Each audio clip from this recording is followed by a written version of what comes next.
ওর জীবনে কি এমন কিছু ঘটেছে যে এই ঘটনাগুলো এখন আপনারা আমাদের কাছে লুকোচ্ছেন?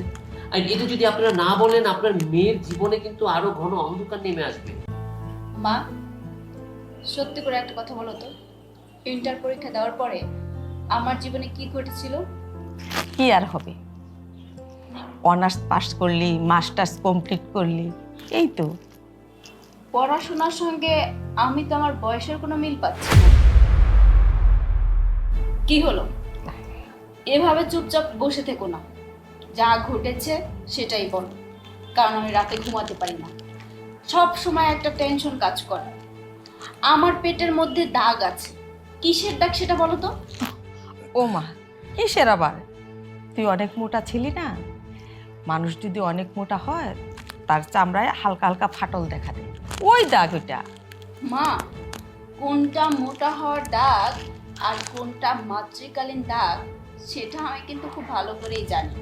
এবার সত্যি করে বলো, আমি কখনো প্রেগনেন্ট ছিলাম কিনা, আমার কোনো বাচ্চা আছে কিনা? কারণ আমার তো মনে হচ্ছে আমার যে পেটের দাগ সেটা হচ্ছে মাতৃকালীন দাগ। আচ্ছা, আপনারা আমাদের কাছে কিচ্ছু লুকাবেন না।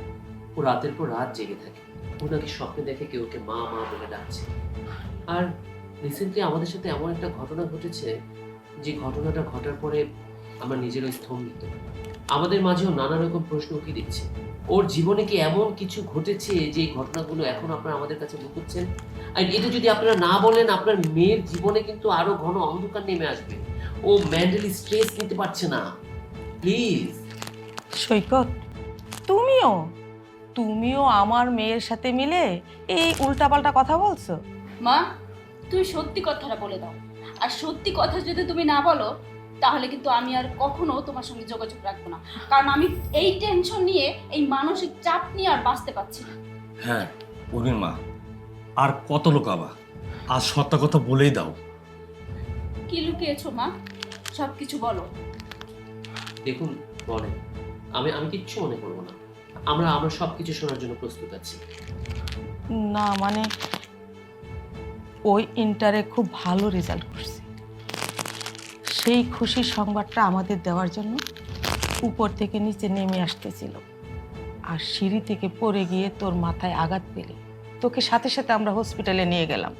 তখন ডাক্তার বলল, দেখুন, আপনার মেয়েকে পরীক্ষা নিরীক্ষা করে আমরা যতটুকু দেখলাম আপনার মেয়ের অ্যামনেশিয়া হয়েছে। ম্যাডাম, এই রোগ হলে কি হয়? আপনারা বলেছিলেন আপনাদের মেয়ে সিঁড়ি থেকে পড়ে গিয়েছিল এবং যার কারণে মাথায় ইনজুরিড হয়েছে। যদি তার রেট্রোরেট অ্যামনেশিয়া হয়ে থাকে সেক্ষেত্রে হচ্ছে ওনার পুরনো স্মৃতিগুলো মনে থাকবে না। আচ্ছা ম্যাডাম, এই রোগের কি কোনো চিকিৎসা নেই? ম্যাডাম, যেখানে নিতে হয়, যত টাকা লাগে সেখানে আমার মেয়েকে নিয়ে যাব, তবু আমার মেয়েকে ভালো করব। দেখুন, এর চিকিৎসা আছে, কিন্তু তার স্মৃতিশক্তি কতদিনে ফিরবে এবং কবে ফিরবে সেটা আমরা ঠিক বলতে পারছি না। আমরা চেষ্টা করব আপনার মেয়ের স্মৃতিশক্তিগুলো ফিরিয়ে আনার জন্য। বাকিটা হচ্ছে আল্লাহ তাআলার হাতে। উর্মি, উর্মি, উর্মি, উর্মি, চলো